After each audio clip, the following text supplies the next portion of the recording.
Namrud adalah sosok penguasa kerajaan Babilonia atau Irak sekarang, yang mengalami masa kejayaan pada tahun 1942 tahun SM dengan peradabannya yang terkenal bernama Mesopotamia kuno di masanya.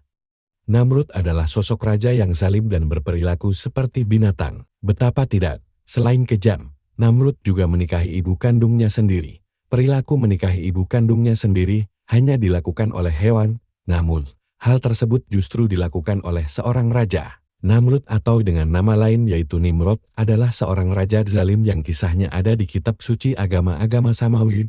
Dia adalah keturunan kelima dari Nabi Nuh AS. Nasabnya antara lain dari Namrud bin Kanaan bin Hus bin Ham bin Nuh. Tetapi ada lainnya riwayat yang menyatakan bahwa Namrud tidak anak Kanaan tapi anak dari Kus, dan Namrud inilah orang pertama yang menyatakan bahwa dirinya sebagai raja atas seluruh dunia. Bahkan ia juga memaksa orang-orang untuk menyembahnya sebagai Tuhan. Hal itu pun mendapat tentangan dari seorang nabi yang hidup sezaman dengannya, yaitu Nabi Ibrahim. Namrud menikah dengan ibu kandungnya sendiri yang bernama Semiramis atau Samiram. Semiramis sendiri menikah dengan ayahnya Namrud, Kanaan pada saat usianya masih remaja, namun setelah menikah, beberapa hari kemudian Kanaan meninggal dunia. Saat Namrud lahir, dia tidak punya sosok ayah, sedangkan Semiramis sebagai wanita yang cantik dan bijaksana konon, dirinya tidak pernah disentuh orang lain, sehingga Namrud dianggap sebagai anak yang suci. Sejarah asal-usul dirinya lah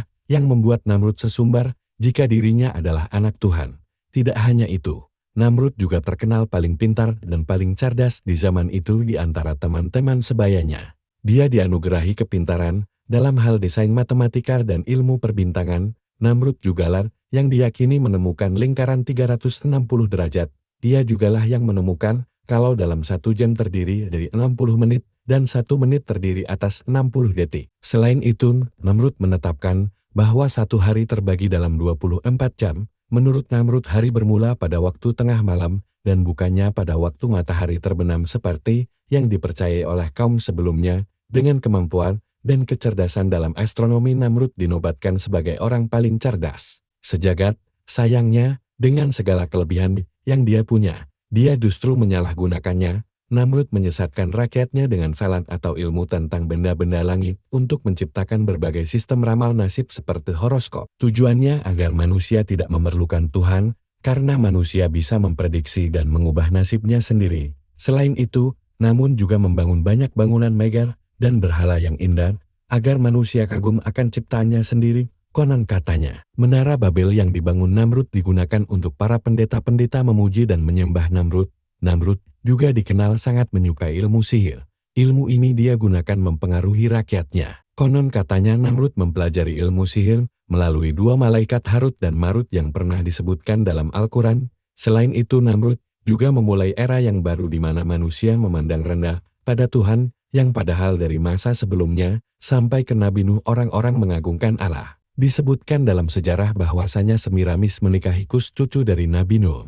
Saat menikah, Semiramis masih belia dan wajahnya sangat cantik. Tak ada satupun di negeri itu yang lebih cantik daripada Semiramis. Setelah Kus wafat dan Namrud lahir tanpa kehadiran seorang ayah, Semiramis mengaku bahwa dirinya masih suci. Semiramis juga menganggap bahwa Namrud adalah anak yang suci yang lahir dari seorang perawan. Setelah Namrud menginjak usia dewasa, Semiramis sering cemburu ketika gadis-gadis mendekati anaknya itu, karena dia tidak mau Namrud dimiliki oleh wanita lain. Akhirnya Semiramis pun menikah dengan anak kandungnya sendiri, Namrud yang suci dan dianggap sebagai Tuhan. Namrud akhirnya mati secara tragis. Dia disalib dan ditempatkan dalam sebuah gua bersama domba. 3 hari berikutnya batu yang menutup mulut gua itu terguling dan terlihat pintu masuk ke dalam gua sudah terbuka. Dikatakan bahwa ketika itu jasad Namrud telah menghilang.